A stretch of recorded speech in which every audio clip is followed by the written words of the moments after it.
Hello everyone, welcome to JSS and आप सभी का स्वागत है आपके जानदार बैच में। लास्ट क्लास में हमने स्टार्ट कर दिया था हमारा chapter number 2 principles of management, जिसमें हमने ये देख चुके थे नेचर, कैरेक्टरिस्टिक्स एंड फीचर्स देख चुके थे हम। ओके, अब हम जो आज स्टार्ट करने वाले हैं वो आपका नेक्स्ट टॉपिक सिग्निफिकेंस, इंपॉर्टेंस, जरूरी क्यों है हमारे को मैनेजमेंट, प्रिंसिपल ऑफ मैनेजमेंट क्यों जरूरी है, आज हम वो देखने वाले हैं। जिसमें आपसे कहता है providing managers with useful insight into reality. सबसे पहले कहता है आपसे providing managers with useful insight into reality. The principle of management provide managers with useful insight into reality world situations, which also improves their knowledge, ability, and understanding of managerial situations and circumstances. It also enables manager to learn from past mistake and to save time by the solving the recurring problems quickly. आपसे कहता है कि इसमें होता क्या है कि अगर आप प्रिंसिपल मैनेजमेंट को फॉलो करते हो तो अगर एक पर्सन है किसी कंपनी में काम कर रहा है, ओके, तो वो क्या करेगा धीरे धीरे, मतलब अभी देखते हो पढ़ के आ चुका है वो, उसने जो भी मतलब जो भी उसने कोर्स करा होगा, जो भी उसने जिस चीज़ में भी ग्रेजुएट हुआ होगा वो चीज़ उसने करा होगा, उसने बस खाली बुक्स पढ़ी है अभी तक। तो उसने बुक्स के अंदर पढ़ा है कंपनी क्या होती, कैसे कैसे काम करती, सारी चीज़ बुक में पढ़ी है। अभी उसने रियल कंपनी तो देखी ही नहीं है, अभी उसने रियल कंपनी तो देखी ही नहीं है, बस खाली उसने बुक्स पढ़ रखी हैं बस। अभी उसने कुछ भी नहीं पता, उसको इस बारे में नॉलेज नहीं है। तो होगा क्या, अब वो क्या करेगा जब नई कंपनी में जाएगा, वहाँ के कुछ आइडियाज़, नॉलेज, जब उसने जब बुक्स पढ़ी तो उसमें कुछ कह सकते हैं सिचुएशंस लिखी हुई थी, कंपनी ऐसा होगी तो ऐसा क्या करोगे आप, कंपनी अगर इस मुसीबत में फंस गई तो आप क्या करोगे। अभी तक तो उसने बुक्स में पढ़ा था, अब वो कहाँ करने जा रहा है, उसको रियलिटी में करने जा रहा है कंपनी के अंदर। उसको वो नॉलेज अलग ही मिलेगी क्योंकि वो कह सकते हैं वो प्रैक्टिकल नॉलेज है, वो सामने देख रहे हैं कि हाँ सच में ऐसा हुआ है, तब वो क्या करना है। अभी तक तो बुक्स पे पढ़ा था, वो आपने पढ़ा और उसको भूल गए, बट अब आप प्रैक्टिकल देख रहे हो जो आपकी आंखों के आगे भी हो रहा है, तो वो चीज़ क्या करोगे, आप इसको अच्छे से याद रखोगे। तो कह सकते हैं कि providing manager with useful insight into reality की जो मैनेजर है जो उसको क्या मिलती है यूजफुल इंसाइट, उसको सही तरीके से समझ आता है किस तरीके से करना, उसको वर्क परफॉर्म करना है। फॉर एग्जाम्पल कहते हैं एक मैनेजर है जो क्या कर रहा है, can leave routine decision making to his subordinates and deal with exceptional situations which require her or her expertise by following the principle of the centralization and decentralization। एक पर्सन को क्या कर रहा है, पर्सन को ना तभी क्या होगा, उस पर्सन को सही तरीके से समझ आएगा। तो हमने फर्स्ट तो ये देख लिया प्रिंसिपल ऑफ मैनेजमेंट क्यों जरूरी है। कंपनी में जब पूरे सिद्धांत फॉलोअप होते हैं, सही तरीके से काम कर जाता है, तो वो काम सबके लिए सही होता है। कि वो जैसे रूल्स बने हुए कि भाई आपको 10 बजे आना जरूरी है ऑफिस में, ठीक है, तो रूल्स बनने से क्या है कि हर इंसान उसको फॉलोअप करेगा, तो काम भी बिल्कुल एक क्या होगा, यूनिफॉर्मिटी के साथ होगा, स्केड्यूल के साथ होगा, जो आपने प्लान्स करे आपके गोल्स जल्दी से अचीव होंगे कंपनी के। तो आपसे कहता है providing managers with useful insight into reality, manager को क्या होगा, वो चीज़ समझ आएगी जो वो काम करने जाएगा वहाँ पर। Second, optimum utilisation of resources and effective administration, कहता है the resources available with a company are limited and they are need to put of the optimum use and so it give the maximum benefit. अब manager का काम क्या, वो क्या करेगा, चीज़ों को कोशिश करेगा, अगर काम बिल्कुल मैनेज हो रहा है तो वो कोशिश करेगा कि मेरा जो काम है, जो मेरे रिसोर्सेज, कंपनी के पास जो रिसोर्सेज होते हैं ना, हमेशा आपके क्या होते हैं, लिमिटेड होते हैं। अनलिमिटेड रिसोर्सेज किसी कंपनी के पास नहीं है, लिमिटेड रिसोर्सेज है। तो अब उसको सोचना है जो हमारे पास रिसोर्सेज हैं, हमारे को उसमें से बेस्ट आउटपुट क्या करना है, जनरेट करना है। For example, in deciding the annual budget of for different departments rather than the personal preference, managerial discretion is bounded by the principle of contribution to organizational objectives, subordination of individual interest to general interest। आपसे कहता है अब optimum utilisation resources, company में कोशिश कर जाती है, manager कोशिश करता है कि जो रूल्स बने हुए हैं उनको इस्तेमाल करके मैं अपने रिसोर्सेज को ज़्यादा से ज़्यादा क्या कर सकूँ, एफिशिएंट तरीके से इस्तेमाल कर सकूँ। आपने कभी गन्ने वाले को देखा हो, जब वो गन्ने का जूस निकाल रहा होता है, वो जब वो गन्ना निकालता है ना, ये नहीं एक बार गन्ना निकालो तभी उसको फेंक देता है, उसको उसके अंदर से सही तरीके से रस निकाल देता है। क्यों, वो बिजनेस उसका है ना। अगर वो क्या करे, एक बार गन्ना डाले और तभी बाहर फेंक दे, क्या वो उसका लॉस हो रहा है, प्रॉफिट हो रहा है, लॉस। दूसरी बात, रिसोर्सेज वेस्ट कर रहा है वो। अब उसके अंदर कितना पानी था, मतलब कितना रस था उसके अंदर, वो क्या करता है उसको अच्छे से, मतलब कि 5-6 बार डाल डाल के उसके अंदर, मशीन के अंदर डाल के उसमें से अच्छे से रस निकाल लेता है पूरा वो, तब जाके क्या करता है फिर वो उसको फेंकता है। तो वो भी अगर रिसोर्सेज को अच्छे तरीके से इस्तेमाल कर रहे हैं ना, तो वही चीज़ क्या होती है ऑप्टिमम की। अगर आप भी आज अगर आप करने जा रहे हो बिजनेस, ये आप स्टार्टिंग में रिसोर्सेज खराब करोगे, वो गारंटीड है, बट आप धीरे धीरे चीज़ों को समझ जाओगे, फिर आप रिसोर्सेज खराब करना बंद कर दोगे। ओके। थर्ड आपका आता है साइंटिफिक डिसीजन। कहता है कि decision based on principle of management are free from bias and the prejudice, they are based on the objective assessment of the situations and emphasise on the logic rather than the blind faith. Scientific decision, यहाँ पर जो भी decision करे जाते हैं वो सोच समझ के होते हैं। ये नहीं कि दिमाग में जो चल रहा है वो बोल दिया कि भाई हम तो, हमारी कंपनी ने आज इस साल 10 करोड़ कमाए और हमारी कंपनी का टारगेट है 500 करोड़ कमाने का। नहीं, 10 करोड़ से 500 करोड़ बहुत बहुत ही ज़्यादा मुश्किल है। कंपनी एक रियल टारगेट रखती है, 10 करोड़ कमाया ना, 15 करोड़, 20 करोड़, 30 करोड़, ये टारगेट होता है कंपनी का। ये नहीं है सीधा कि कंपनी का होता है कि भाई 10 करोड़ कमाया तो 1000 करोड़ कमाने हैं। ठीक है। तो वही आपसे कहा जाता है कि यहाँ पर जो भी डिसीजन करे जाते हैं साइंटिफिक तरीके से होते हैं, सोच समझ के डिसीजन करे जाते हैं। ओके। अब नेक्स्ट आपका आ जाता है मीटिंग चेंजिंग इन्वायरमेंट रिक्वायरमेंट। कहते हैं all the principles are generally guidance. वैसे तो प्रिंसिपल्स क्या होते हैं, जनरली हर जगह सेप्ट होते ही है, हर जगह चलते ही चलते हैं। दे आर फ्लेक्सिबल, बट ये आपको पता फ्लेक्सिबल भी होते हैं, रिजिड नहीं होते, हम इसको चेंज भी कर सकते हैं प्रिंसिपल्स को।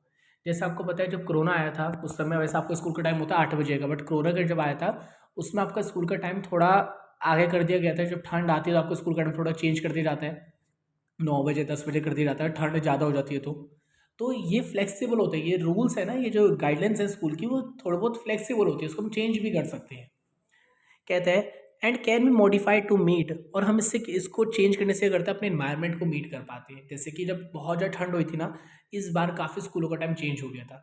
अभी जो हमारी जो नवंबर दिसंबर गया है उसमें काफ़ी स्कूलों का टाइम चेंज हो गया था। वैसे 8 बजे का टाइम होता है स्कूलों का, बट काफ़ी स्कूलों ने 9 बजे और 10 बजे का टाइम कर दिया था। क्यों? ठंड बहुत ज़्यादा थी। इसको करने से हुआ क्या, अगर वो स्कूल का टाइम 8 बजे ही रखते, बहुत बच्चे छुट्टी कर लेते, वो जाते ही नहीं स्कूल। क्योंकि 8 बजे स्कूल जाने के लिए बच्चों को 6 बजे के का बच्चे हैं तो 6 बजे उठना पड़ता है, 7 बजे उठना पड़ता है। बट स्कूल हो गया था 9 बजे का, बच्चों को सुबह 8 बजे उठना है, कोई दिक्कत नहीं है। ठीक है। तो अगर स्कूल वाले भी अपने प्रिंसिपल्स को रिजिड रखें, भाई हम चेंज ही नहीं करेंगे, हम तो 8 बजे का स्कूल रखेंगे, बच्चे नहीं आएंगे फिर। हम स्कूल वालों का एम क्या है कि बच्चे अच्छे से पढ़ लें, उनका एम पूरा नहीं हो पाएगा, पूरे एक महीना बच्चे आएंगे ही नहीं, एक दो बार आ गए वैसे आएंगे नहीं ठंड के मारे। तो हम क्या करा कि हमारे जो स्कूल्स हैं उनका एम ये होता है बच्चों को अच्छे से पढ़ाना, तो उन्होंने क्या कर दिया, स्कूल का टाइम चेंज कर दिया, 1 घंटा लेट कर दिया। कम से कम 6 घंटे का जो स्कूल होता है उसमें 5 घंटे तो आप पढ़ ही लोगे, 1 घंटा कम पढ़ लिया, कोई दिक्कत नहीं है। उससे तो अच्छा ही है कि आप पूरे महीने स्कूल ही ना जाओ। तो हमारा जो इन्वायरमेंट है डायनामिक है, चेंज होता रहता है। तो मैनेजमेंट प्रिंसिपल प्रोवाइड करता है effective and dynamic leadership and help the organization की मदद करता है क्या करने के लिए, चेंजेस करने के लिए। इससे क्या होता है, हम अपने प्रिंसिपल्स को चेंज करते हैं और अपने जो भी गोल्स हैं हम उसको अच्छी तरीके से अचीव कर लेते हैं। कभी कभी हमारा इन्वायरमेंट चेंज होता है तो हमारे गोल्स को भी थोड़ा बहुत अपने गोल्स को पाने के लिए जो हमारे प्रिंसिपल्स होते हैं हमारे को उसको भी चेंज करना पड़ता है। For example management principle emphasis division of work. जो मैनेजमेंट होता है ना वो इसमें बिलीव करता है कि हमारे को हमेशा काम को बांट के करना चाहिए। एंड स्पेशलाइजेशन, इससे क्या होता है इंसान के अंदर ना स्पेशलाइजेशन आ जाती है। एक मान लेते हैं 1 2 3 4 5 6 7, ये 7 जने थे, ठीक है, कंपनी के अंदर काम करते हैं ये। अब हम क्या करेंगे, इस काम को ना बांट देंगे इन सब के अंदर, इस सब में कर देंगे, हम काम को डिस्ट्रीब्यूट कर देंगे। अब सब में डिस्ट्रीब्यूट करने से होगा क्या कि हमारा काम जल्दी भी होगा। और दूसरी बात, मैंने इसको ये काम दिया कि इसको भाई एक शीट बनानी है वर्ड के अंदर या एक्सेल के अंदर, मैंने इसको दूसरा काम दिया, इसको दूसरा काम। अब मैं करूँगा डेली, अगर उनको यही काम दूंगा, इससे क्या हो जाएंगे, वो उस काम के अंदर माहिर हो जाएंगे और काम जल्दी से करेंगे, टाइम वेस्ट नहीं करेंगे, रिसोर्सेज को बड़े अच्छे तरीके से इस्तेमाल करेंगे।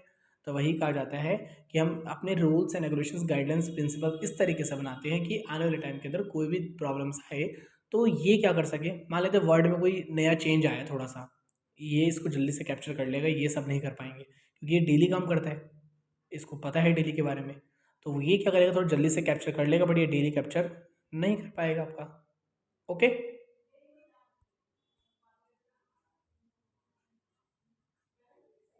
चलिए नेक्स्ट आपसे कहते हैं fulfilling social responsibility. The increased awareness of the public has made the mandatory for the business to fulfill their social responsibility. Principal help in the fulfilling social responsibility. Her company के अंदर क्या होता है, उसको क्या भी करना पड़ता है, सोशल रिस्पॉन्सिबिलिटी को भी पूरा करना पड़ता है. सोशल रिस्पॉन्सिबिलिटी मतलब कि हर कंपनी को अपना प्रॉफिट के बारे में तो सोचना ही है, साथ में जो हमारी पॉपुलेशन है उसके बारे में भी सोचना है. जैसे कि मान लेते आपकी एक कंपनी है, वो क्या करती है, बहुत ज़्यादा एक हार्मफुल गैसेज रिलीज करती है. तो आपको क्या, आप लोगों की मदद कैसे कर सकते हैं कि आप अपनी कंपनी जहाँ पर रेजिडेंस एरिया वहाँ पर ओपन ही ना करो. आप एक ऐसी जगह ओपन करो जहाँ पर रेजिडेंस लोग हो ही ना, बहुत एक ऐसे खुले मैदान के अंदर जहाँ पर कई किलोमीटर तक दूर तक कोई लोग रहते ही ना हो. ओके. इससे क्या होगा, लोगों को भी भला हो जाएगा, आपका काम भी हो जाएगा, आपका सामान भी बन जाएगा. तो आप ऐसे क्या कर सकते हो, प्रिंसिपल्स को फॉलो करके अपने अपने सोशल रिस्पॉन्सिबिलिटी भी आप निभा सकते हो.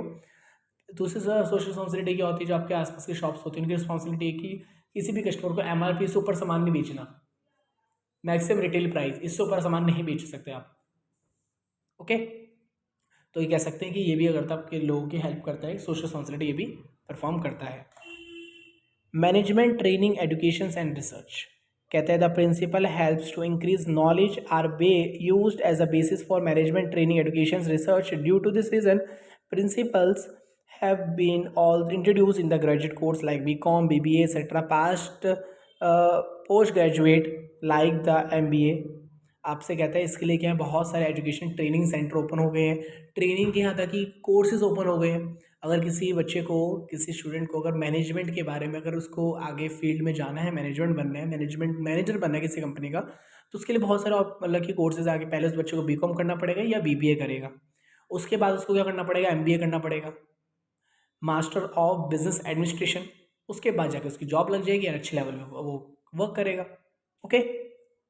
तो ये तो क्या थे आपके इम्पॉर्टेंस सी कि प्रिंसिपल मैनेजमेंट को क्यों, मतलब प्रिंसिपल मैनेजमेंट क्यों जरूरी है. ओके. चलिए नेक्स्ट आपका आ जाता है टेलर जी के साइंटिफिक मैनेजमेंट के कुछ प्रिंसिपल. सबसे पहले समझते हैं टेलर जी थे कौन.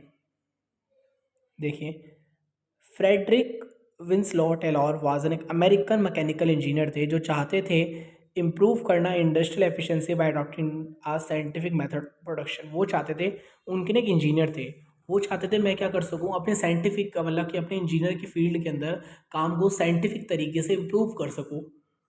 मेरा काम थोड़ा सही तरीके से नहीं होता, वो चाहते थे कि मेरा काम सही तरीके से नहीं होता, मुझे अपने काम को सही तरीके से करने के लिए क्या करना पड़ेगा, उसके अंदर साइंटिफिक तरीके से मुझे काम करना पड़ेगा, मैनेजमेंट करनी पड़ेगी. ओके. फिर आपसे कहता है ही स्टार्टेड, उसने स्टार्ट कर दिया था working as an apprentice machinist so as to understand the factory conditions of the grass root level. उन्होंने अपनी कंपनी बिल्कुल स्टार्ट कहाँ से करी थी, बिल्कुल रूट से, मतलब उन्होंने कंपनी किसी की खरीदी नहीं थी, उन्होंने कंपनी अपनी खुद की स्टार्ट करी थी. उन्होंने अपनी जो फैक्ट्री उन्होंने स्टार्ट करी थी, अपनी खुद की स्टार्ट करी थी उन्होंने. Taylor major contribution was is to importance shop floor and principle of scientific management. उन्होंने सबसे उनकी जो इंपॉर्टेंट दो बुकें हैं, पहला है शॉप फ्लोर, दूसरी उनकी जो बुक है प्रिंसिपल ऑफ साइंटिफिक मैनेजमेंट की. दो बड़ी इंपॉर्टेंट बुक्स हैं जिन्होंने अपनी, कह सकते हैं, थिंकिंग इस बुक के अंदर दर्शाई गई है. टेलर बिलीव करते थे that workers should cooperate with the management. Worker को क्या करना चाहिए, मैनेजमेंट के साथ कॉपरेट करना चाहिए. And thus there would be no need to trade union. कभी भी क्या नहीं करना चाहिए, ऐसी नौबत नहीं आनी चाहिए कि बाहर आपके एम्प्लॉयज़ क्या कर रहे हैं, मतलब कि नारे पे बैठे हैं कि हम कंपनी से हमारे को ये चाहिए, हमारे को ये मांग है उनकी. कभी भी ऐसा ना होना चाहिए. हमेशा एम्प्लॉय के साथ हमेशा आपको एक सही तरीके से बिहेव करना चाहिए. एंड जितनी वो मेहनत कर रहे हैं आपको उनके अकॉर्डिंग उनको फंड भी देना जरूरी है. ऐसा ना हो कि एम्प्लॉयज़ आपकी कंपनी के बाहर बैठ के क्या करें, नारेबाजी करें. इससे आपकी कंपनी का नाम क्या होगा, गुडविल क्या होगी, खराब होगी. For this contribution he is well known as the father of the scientific management. इसी इनकी बहुत अच्छी चीज़ों की वजह से इनका नाम क्या भी था, फादर ऑफ साइंटिफिक मैनेजमेंट के नाम से इनको कहा जाता था कि मैनेजमेंट को बड़े अच्छे तरीके से संभालते हैं. ऐसी नौबत आने नहीं देते कि इनके बाहर, इनके कंपनी के बाहर क्या हो, यूनियन बैठ जाए, मतलब कि लोग एक इकट्ठा होकर बैठ जाए कि भाई हमारी मांग है, हमारी ये मांग है, बट कंपनी हमारी मांग को पूरा नहीं कर रही है. ऐसी नौबत ही नहीं आनी चाहिए. जो बात हो वो कंपनी के अंदर है कि एम्प्लॉयज़ बात कर ले और उसको सॉल्व कर लिया जाए. ओके. नेक्स्ट अब कहते हैं हमारे, उन्होंने जो टेलर जी ने हमारे कुछ प्रिंसिपल्स दिए थे, जिसमें हमारा पहला प्रिंसिपल आ जाता है science not rule of thumb. ये बड़े अच्छे से समझना सारे प्रिंसिपल जो बहुत ज़्यादा इंपॉर्टेंट आपके, जिसमें आपका पहला आ जाता है science not rule of thumb. Taylor believe that there was only one best method to maximise efficiency. Taylor ji इसमें बिलीव करते थे, उनका कहना था कि एक ही तरीका है क्या करने का, अपनी एफिशिएंसी को बढ़ाने का। उनका एक ही वे है, एक ही तरीका है अपनी एफिशिएंसी को इंक्रीज करने का। This method can be developed through study and analyse. इस मेथड को हम क्या कर सकते हैं, आप इसके बारे में स्टडी करिए, उसके बाद एनालाइज करिए। कहता है किसी भी मेथड को अगर आप यूज़ कर रहे हो, सबसे पहले तो आप उसको सही से पढ़ो, समझो, उसको एनालाइज करो, उसको सही से देखो कि अगर मैं इसको यहाँ अप्लाइड करूँ तो क्या चीज़ सही है या गलत है। क्या करना, आप उसको अच्छी तरीके से, सही तरीके से क्या करना है, उसको इस्तेमाल करना है।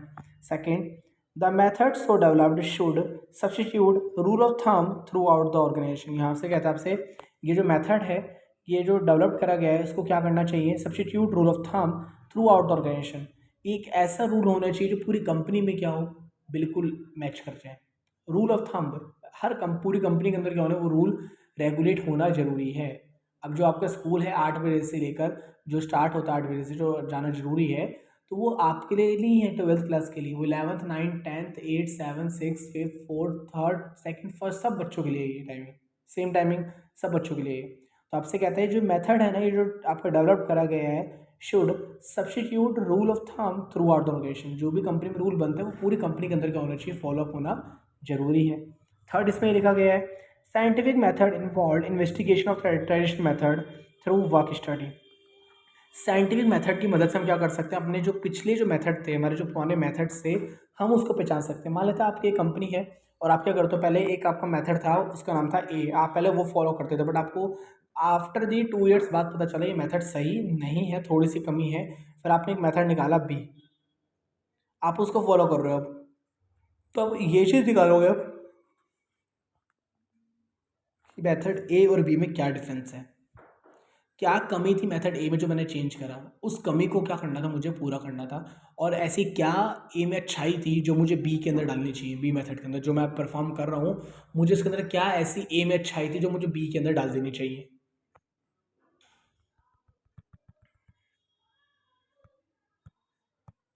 तो फिर आपसे कहता है scientific method involve investigation of traditional method through the study. कैसे पहचान सकते हैं हम इसको, स्टडी करिए उसके बारे में। Unifying the best practices, developing standard method which would be followed throughout the organization. एक ऐसा मेथड निकालो जो पूरी कंपनी में फॉलोअप हो, और फिर देखो उस मेथड में क्या कमी है, फिर उसको क्या करो, थोड़ी बहुत करेक्शन करिए। फिर आपका आता है अकॉर्डिंग टू जो टेलर जी के according, even a small production activities like the loading pigs of iron into box cars can be scientifically planned and managed. आपसे कहता है कि this can result in the tremendous savings of human energy as well as the wastage of time and materials. The more sophisticated the process, greater would be the savings. आपसे कहता है इसमें Taylor ji के according, even a small production, छोटे production करने के लिए activity like the loading pigs of iron into box car can be scientifically plan and manage. आपसे कहता है कि एक काम को जो करो ना, एक साइंटिफिक दिमाग लगा के काम करो। अब आपने कभी देखा होगा, ये इसका एग्जांपल मैं लेता हूँ, एक एग्जांपल आपका है कि अगर एक ट्रक आया, उसके अंदर ईंट है बहुत सारी, ठीक है, और ईंट को ना उतार के क्या करना है, देखिए जैसे कि ये देखिए, ये ट्रक आया इधर, ठीक है, इसके अंदर बहुत सारी क्या है, ईंट है इसके अंदर, और ईंटों को उतार के यहाँ साइड में रखना है, इधर ईंटों को उतार के यहाँ पर रखना है, ठीक है। तो अब क्या करना पड़ेगा, ऐसा भी हो सकता है अगर एक पर्सन है, अगर 2 पर्सन है, वो क्या कर रहे हैं, ध्यान से समझना, वो कर क्या रहे हैं कि इस 2 पर्सन इस ट्रक में चढ़ रहे हैं, 2 पर्सन इस ट्रक में चढ़ रहे हैं, आपको तो ट्रक की ऊंचाई कितनी होती है, उस ट्रक में चढ़ रहे हैं, फिर थोड़ी सी ईंट निकाल रहे हैं, फिर पहले इसको नीचे रख रहे हैं, फिर खुद नीचे उतर रहे हैं, फिर ईंट को उठाकर यहाँ रख रहे हैं। क्या सही तरीका है ये? Answer is no. क्यों? क्योंकि वो उनका सबसे बेस्ट मेथड, आपको पता, आपने देखा भी होगा शायद, सबसे बेस्ट मेथड क्या होता है इसका, कि क्या कर देना चाहिए सबसे बेस्ट, तो वैसे कि एक पर्सन ऊपर खड़ा हो जाए, एक पर्सन नीचे खड़ा हो जाए, वो ईंट उतार के रहे, यहाँ इसको पकड़ाए, यहाँ रख के आए, उतारे, यहाँ रख के आए, मेरे को उतारे, ये यहाँ से उतारेगा, यहाँ रख के आएगा, उससे यहाँ से उतारेगा, यहाँ रख के आएगा। सबसे बेस्ट मेथड है ना, बार बार ऊपर चढ़ना, जो ये जो रास्ता था ना, ऊपर चढ़ना और नीचे उतरना, ये बार बार जो आप कर रहे हो, ऊपर चढ़ना नीचे उतरना, सबसे टाइम वेस्ट था। तो वही आपसे कह रहा है अकॉर्डिंग टू टेलॉर्जी के अकॉर्डिंग, अगर एक छोटी प्रोडक्शन भी हो रही है उसके अंदर भी पूरा माइंड इस्तेमाल करना चाहिए। लाइक द लोडिंग, मान लेते एक loading pigs of iron into the box car, एक गाड़ी के अंदर वो आयरन जो होती है ना, बॉक्स जो पिक्स होती हैं वो चढ़ रही हैं, कैन भी साइंटिफिक तरीके से हमारे को उसको मैनेज करना चाहिए। This can be result in the tremendous saving of the human energy. इससे क्या होगा, ह्यूमन एनर्जी बचेगी। जैसे बताया, एक जो पर्सन था पहले ऊपर चढ़ रहा था, ईंट उतार रहा था, यहाँ रख रहा था, फिर खुद नीचे उतर रहा था, फिर यहाँ रख के आ रहा था। जब बार बार ऊपर चढ़ रहा है नीचे उतर रहा है, ऊपर चढ़ रहा है नीचे उतर रहा है, इससे उसकी एनर्जी वेस्ट हो रही है, वो इतनी ईंटें अब नहीं रख पाएगा। इससे बेस्ट मेथड क्या है, वो नीचे खड़ा रहे, एक जन ऊपर खड़ा रहे, वो 5 ईंट उतारे, रखे और उसको दिया, फिर इसके ऊपर रखे, इसके सिर के ऊपर, ये यहाँ रख, ये इधर जाकर रखा है। इससे उसके अंदर एनर्जी बचेगी, इससे उसके अंदर एनर्जी पूरी पूरी क्या होगी, सेव हो जाएगी। ओके, ये समझ आया कि science not rule of thumb. यहाँ पर क्या आता है, बोलते हैं जो रूल्स होते हैं ना उनको हम चेंज भी कर सकते हैं, चेंज करना जरूरी होता है। जैसे हमारा आपका इन्वायरमेंट चेंज होता है, इसके साथ साथ हमारे को क्या करना पड़ता है, हमें रूल्स को चेंज भी करना पड़ता है। नेक्स्ट देखते हैं, आपसे कहते हैं harmony not Discord. Harmony not Discord, full description refer हम मतलब कि पढ़ सकते हैं एनसीईआरटी से। आपसे कहता है टेलॉर्जी एम्फेसिस करते हैं that there should be complete harmony between the management and the workers, both should realise each one is of important. इनका मानना ये था कि हमेशा मैनेजर और एम्प्लॉयज़ उनका आपस में कोऑर्डिनेशन बहुत अच्छा होना चाहिए। उनका आपस में कोऑर्डिनेशन क्या होना चाहिए, बहुत ही ज़्यादा अच्छा होना जरूरी है। किसके बीच में, मैनेजर और मैनेजमेंट के बीच में और एम्प्लॉयज़ के बीच में कोऑर्डिनेशन होना बहुत ज़्यादा क्या है, मतलब कि अच्छा होना बहुत ज़्यादा ज़रूरी है। आपसे कहते हैं to achieve this state Taylor called the complete mental revolution on the part of both management and workers. It means that the work management and workers should transform their thinking. इससे क्या करना चाहिए कि हमेशा क्या होता है, जैसे कि कुछ कंपनीज में क्या होता है कि मैनेजर मतलब ना एम्प्लॉयज़ के पीछे बोलने अलाउड नहीं होता, साफ साफ कह देती है कंपनी चुप रहो, ऐसे बोल देती है। ऐसे पीछे बोलना अलाउड नहीं होता एम्प्लॉयज़ को। काफ़ी कंपनी एम्प्लॉयज़ की नहीं सुनती है, बट इनका मानना ये था कि हमारे को एम्प्लॉयज़ की भी सुननी जरूरी है। कई बार तो हमारे को आइडियाज़ एम्प्लॉयज़ भी दे देते हैं कि काम को इस तरीके से इस तरीके से करना चाहिए। वो भी आखिर हम भी ह्यूमन है, वो भी ह्यूमन है, उनके पास भी वही माइंड है, हमारे पास भी वही माइंड है। हाँ, बट ये है कि हमारे पास एक अलग पदवी है, उनके पास अलग पदवी है, बट ब्रेन तो उनके पास भी है ना, खाना तो वो भी खाते हैं, ब्रेन तो उनके पास भी है, तो हमारे को उनकी भी सुननी चाहिए। उनके पास क्या आइडिया है, क्या पता वो आइडिया हमारे आइडिया से बेटर हो। और आखिर वो सोच क्यों रहे, हमारी कंपनी के लिए तो सोच रहे हैं, अपना प्रॉफिट तो सोच नहीं रहे ना वो। तो manager should share the gain of the company if any with the workers. और दूसरी बात, मैनेजर को भी ज़्यादा वो नहीं होना चाहिए कि क्या बोलते हैं रिजल्ट, भाई मैं तो मैनेजर हूँ, मैं क्यों बीच में मैं क्यों यहाँ बैठूँ, यहाँ मैं अपने आइडियाज़ वर्कर को क्यों बताऊँ। अगर कोई नया एक आइडियाज़ लाया जा रहा है कंपनी के अंदर, तो वो इम्प्लीमेंट करने से पहले वर्कर के साथ भी क्या करना चाहिए, ये भी डिस्कस कर लेना चाहिए। क्यों, जितनी नॉलेज, अगर मान लेते कंपनी सोच रही है कि इस साल ना 500 कार्स, अगर कार्स बनाते हो तो 500 कार नहीं बनानी, इस बार 700 कार्स बनानी है, बनाएगा तो मैनेजर तो बनाएगा नहीं ना, वर्कर्स ही तो बनाएंगे ना।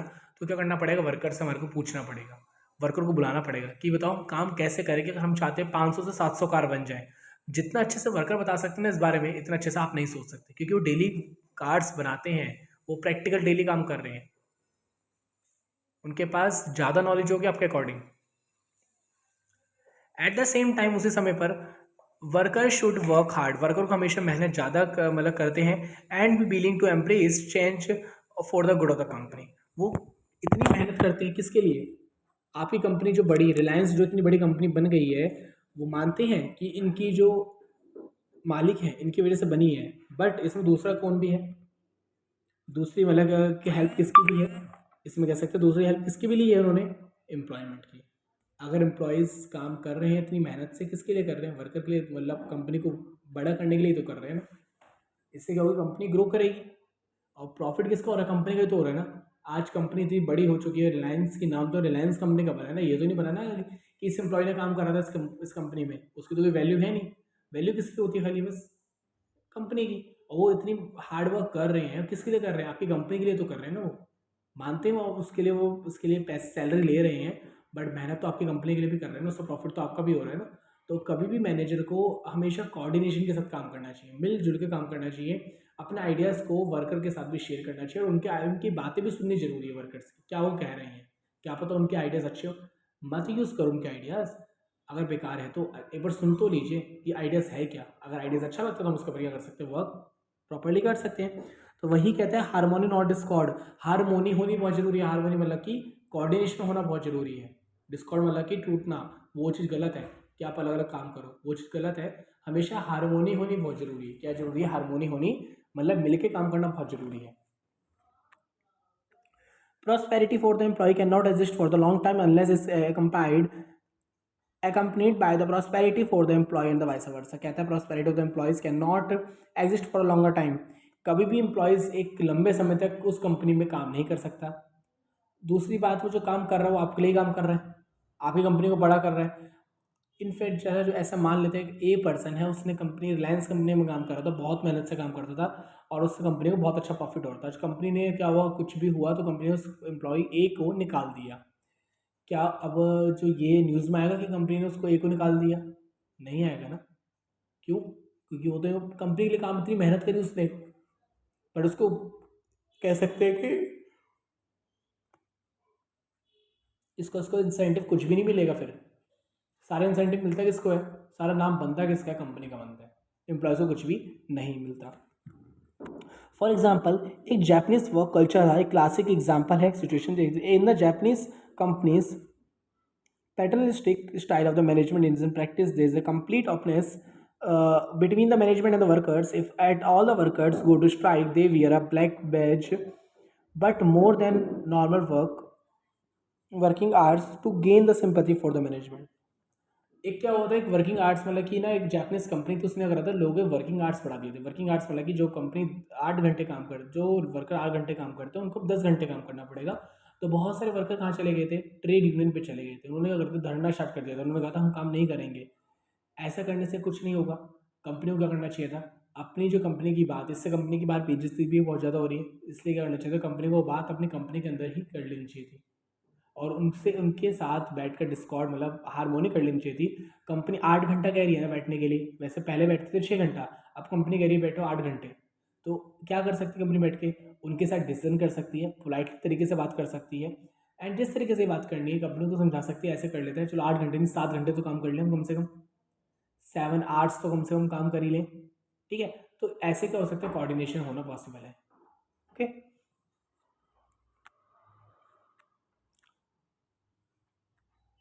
तो आपको आई होप सो इतना समझ आ गया होगा। आज जो हमने करा है कि आज हमने एक तो इम्पोर्टेंस पढ़ी है, प्रिंसिपल्स ऑफ मैनेजमेंट या सिग्निफिकेंस कह सकते हैं हम। दूसरा जिसमें आपका पहला आ गया था, providing manager with useful insight in the reality. Second, optimum utilisation of resources and effective administration. Third, जिसमें आगे साइंटिफिक डिसीजन तरीके से काम होना चाहिए। Fourth, meeting changing environment requirement. Fifth, fulfilling their social responsibility.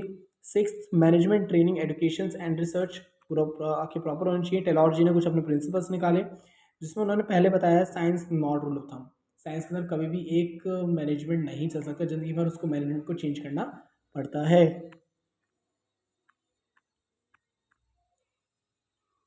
Second निकाला हार्मोनी नॉट डिस्कॉर्ड, कि हमेशा कंपनियों का करना चाहिए मिलकर काम करना जरूरी है। कभी भी कंपनी सिंगल काम नहीं कर सकती, उसको एम्प्लॉयज़ की नीड तो पड़ती ही पड़ती है, तो कंपनी को हमेशा मिलकर काम करना जरूरी होता है। ओके, इतना समझ आया। अब हम मिलते हैं अपने नेक्स्ट क्लास में अपना थर्ड प्रिंसिपल के साथ, cooperation not individualism. Okay, bye bye, मिलते हैं हम अपने नेक्स्ट क्लास में। अगर आपने चैनल को सब्सक्राइब नहीं करा तो सब्सक्राइब कर लीजिए एंड वीडियो को ज़्यादा से ज़्यादा लोगों तक शेयर करिए। Thank you for watching my video. Thank you.